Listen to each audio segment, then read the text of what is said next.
This is just such an important evening. Let me tell you why I think it's so important and why Temple Emmanuel is so privileged and blessed to host it. This morning I was meeting with somebody in our congregation who I would consider a social justice warrior. This person has a day job but spends all kinds of hours, time, money doing social justice work. So I went to meet with him in his office and I asked him, what draws you to all this work? Why do you do what you do?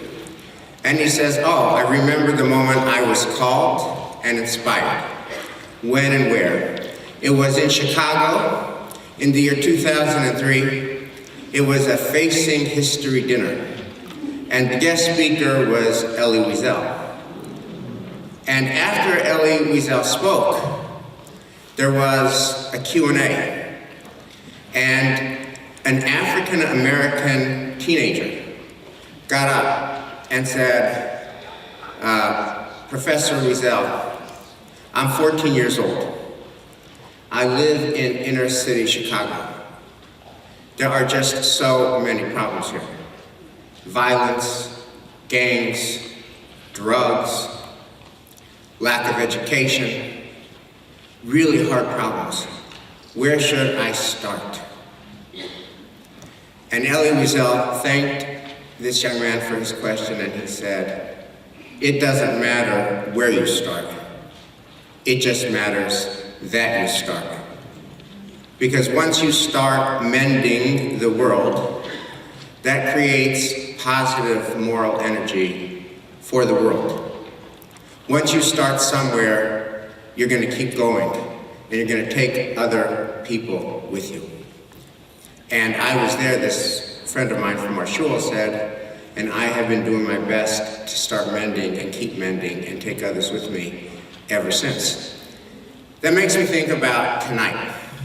Why tonight? Why the Ruderman Family Foundation Project? What's at stake here? Is it for the benefit of people, individuals who were not included and now they're included, who were not seen and now they are seen? Yes, of course, but not only. Is it for the benefit of their families? Yes, of course, but not only. It is for all of our benefit because it goes to, inclusion goes to, this evening goes to, the Ruderman Family Foundation Project goes to the quality of justice in our society. Dr. King said, injustice anywhere is injustice everywhere. And the flip is also true. Inclusion anywhere leads to inclusion everywhere. My colleague here at Temple Emmanuel, Elisa Berger, has a piece of paper that she wrote by hand, which inspires her every day. It's right by her seat, and she wrote this out in hand, and this is what she wrote.